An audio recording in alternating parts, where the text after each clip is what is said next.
Hey there everybody, it's been quite a while since I've done a quickie reading, so let's get to it. This one is about Cole Smithey, Chris Chan's brother. Joseph Cole Smithey, born at the 24th of July 1963, is Chris's half-brother, Barbara's first son, and lone, living, escapee of the Casada de Chandler.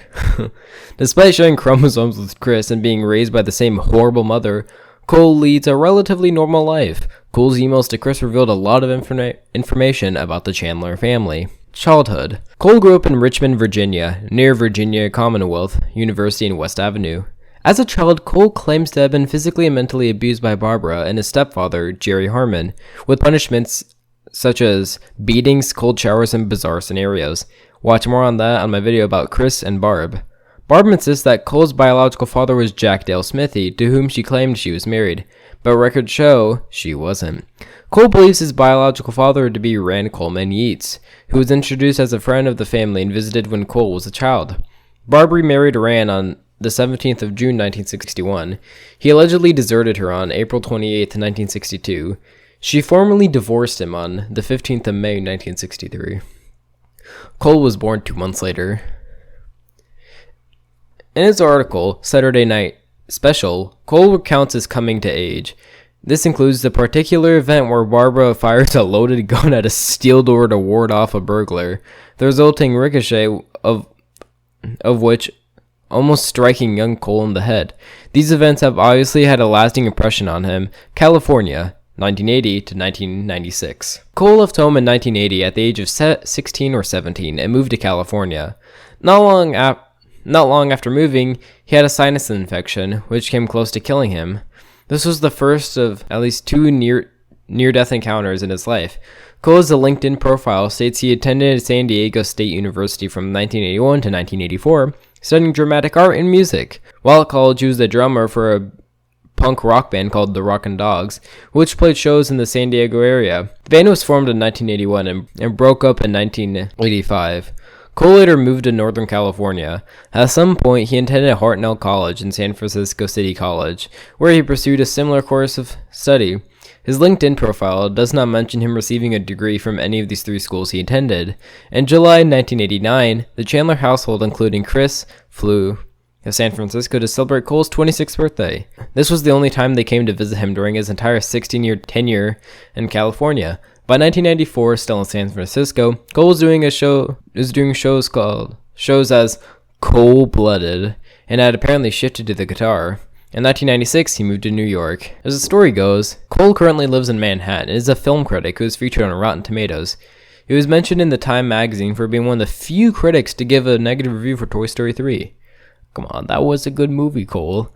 Resulting in many Pixar fans crying out in disgust that a movie franchise that looked to be the only one with purely 100% ratings on Rotten Tomatoes was ruined by him and Armand White. I love Armand White. Several years later, in an interview with Arthur Spatchcock, Chris stated that he disagreed with his brother's review, even though he hadn't seen the film. Cole occasionally hosts eBay auctions for the winning bidder to spend a night with him drinking craft beer at his wife's bar and talking about film, proving that despite one half-brother being a pretentious wannabe hipster douchebag, and the other being a socially stunted, mentally ill man-child, they both share the same bloated ego. Billing himself as the smartest film critic in the world, a title that the late esteemed film critic Roger Ebert once mocked, Cole regularly posts his reviews to YouTube, but his videos have hilariously low view counts, rarely more than 100 per video, and sometimes not even more than a few dozen, even on reviews of well-known films. Whatever the reason, this means that, ironically, the various videos of Chris posted to YouTube over the years have been literally many thousands of times more popular than those of his theoretically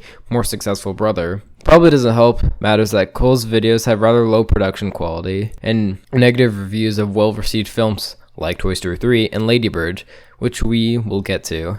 On a side note, he also considers Freddy Got Fingered, a film often considered to be one of the worst of all time. He considers that to be classic cinema. Oh boy. By March 2007, Cole was in a relationship with a woman named Catherine. This is most likely the same Catherine he married in March 2013. Given that Cole mentioned an earlier wedding during his correspondence with Chris, it appears that Catherine is his second wife, unless the wedding in 2013 was actually a renewal of vows. According to an article written by his friend, syndicated cartoonist Ted Rall, Cole once came close to death from necrotizing fasciitis after an ER nurse made a misdiagnosis, and believes that 2016 presidential candidate Bernie Sanders' rise can be attributed to the failure of propaganda.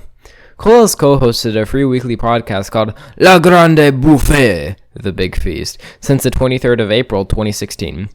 In December 2017, Cole repeated his Toy Story trick by being the first critic to give Lady Bird a negative review, ruining its perfect 100% Rotten Tomatoes score from 196 previous reviewers.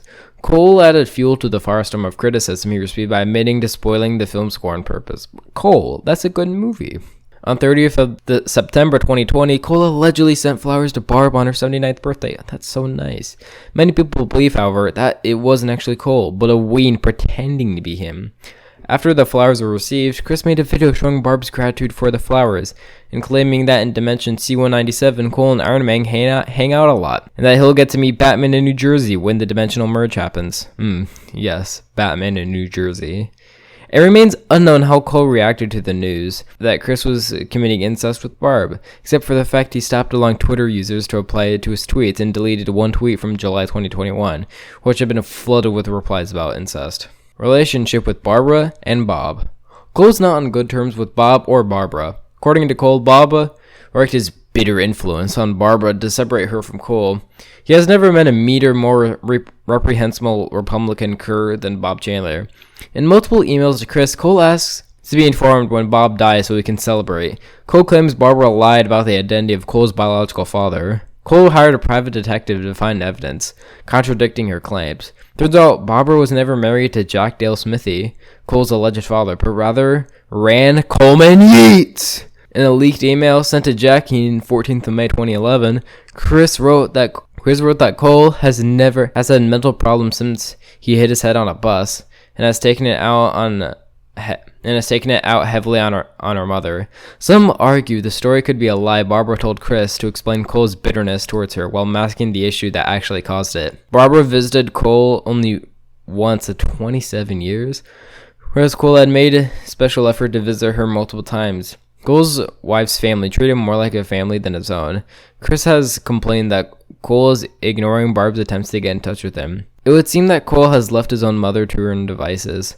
As the financial crisis progressed, Barbara seemingly expressed interest in meeting Cole, although it's not clear if this is to try to mooch off of her son, if she wants to try to bond with him before she croaks. Of course, Cole would do well not to bother Chris and Barb's dubious pleas for a visit. Given Barb's history of manipulation and dishonesty, such as that he even once referred to her actions as pathological behavior, not to mention her history of abusing him during his formative years. Shortly after Bob's death on 6th of September 2011, a troll on 789chan contacted Cole using the phone number he provided as leaked emails.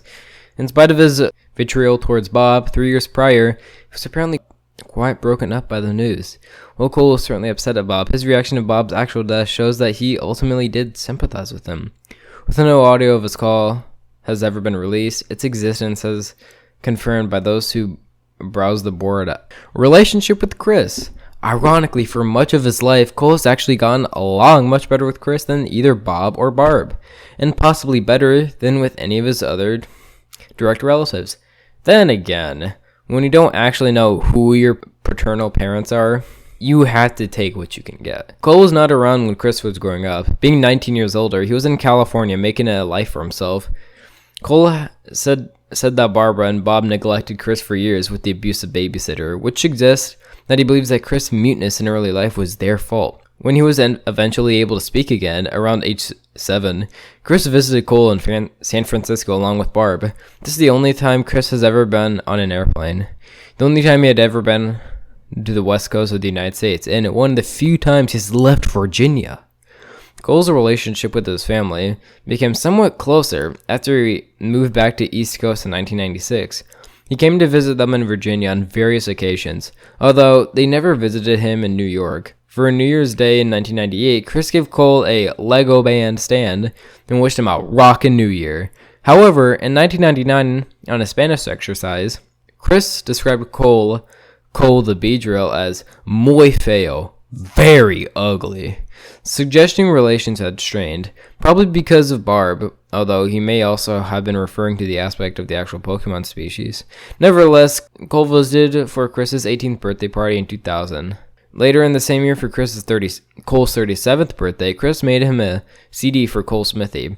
Naturally, the present had little to do with Cole and everything to do with Chris, even featuring a picture of Chris on the cover. In July 2007, Chris sent an email asking for Cole's vote in the Parappa contest. In return, Cole asked Chris to find out the truth about his father from Barbara. The timing of this request was probably not a coincidence, as Rand Coleman had died a month prior. Chris did ask his mother about it, but she maintained her version of the story. It's unclear why Cole expected anything else. Chris was more interested in the Parappa contest than his brother's play, showing just how self-absorbed he truly is. Though in Chris's defense, getting involved in an awkward quarrel about parentage is pretty odd price for a simple upvote in a video. This resulted in Cole becoming even more bitter toward Chris and Barbara. Suffice to say, Cole did not vote for Chris. To date, these remain the last known communications between the half-brothers, as Cole probably distanced himself even further from Chris, since only a couple of months later, the gameplays photograph was posted onto 4chan, thus beginning Chris's infamy on the internet. In recent years, Chris has made numerous efforts to get in touch with Cole, to no avail. In October 2013, he told his friends Rebecca, "I have no confirmed or direct contact with him in NY. He doesn't respond to email, Twitter feed, Facebook, YouTube, etc. either. So I'm most unable to reach him at all."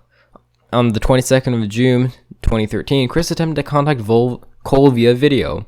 He recorded a message directed to John Kyle, Cole's brother-in-law, who sang at his wedding. Kyle would later reveal that. Until the video was brought to his attention by a troll, he had not even known that his sister's husband had a half-brother. Chris expressed anger at Cole for not inviting him and Barb to his wedding. In the same month, Chris tried to communicate with Cole on Twitter, basically telling him to come back home so he could dump his familial responsibilities on him and go on a sweetheart search.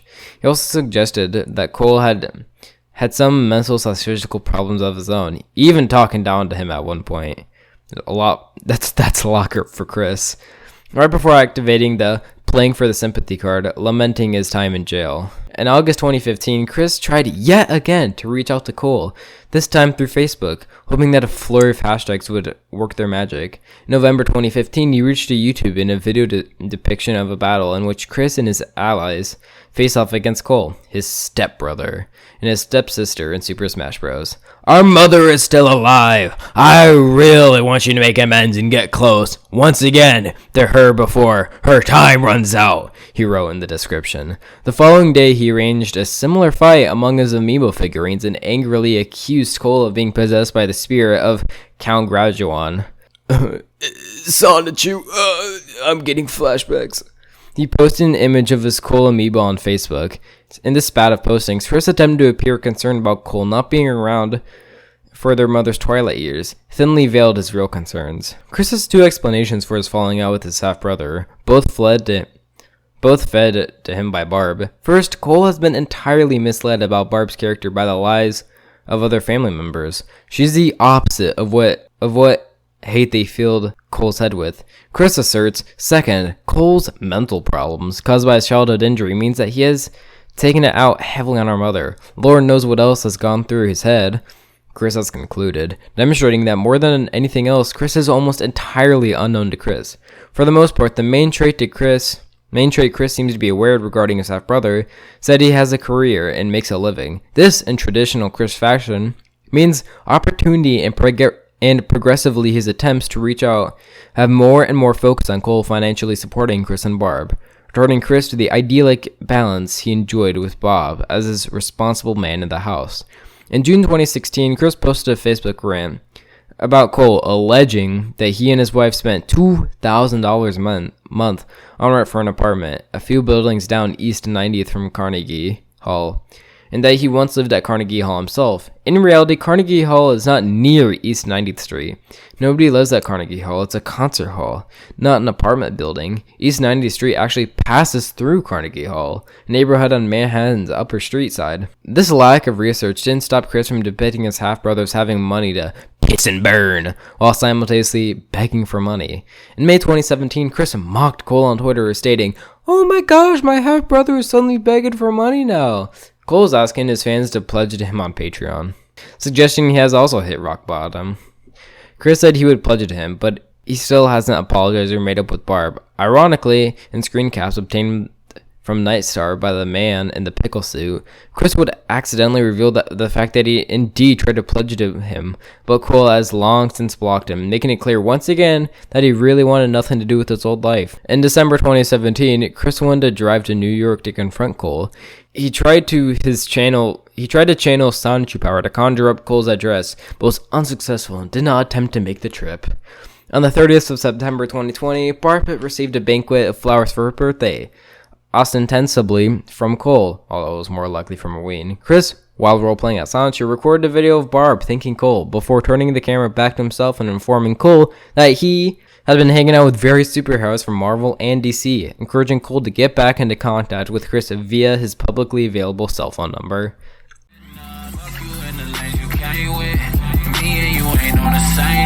You ain't in my lane, bitch, nah. Throw that shit in fifth, rollie on my wrist.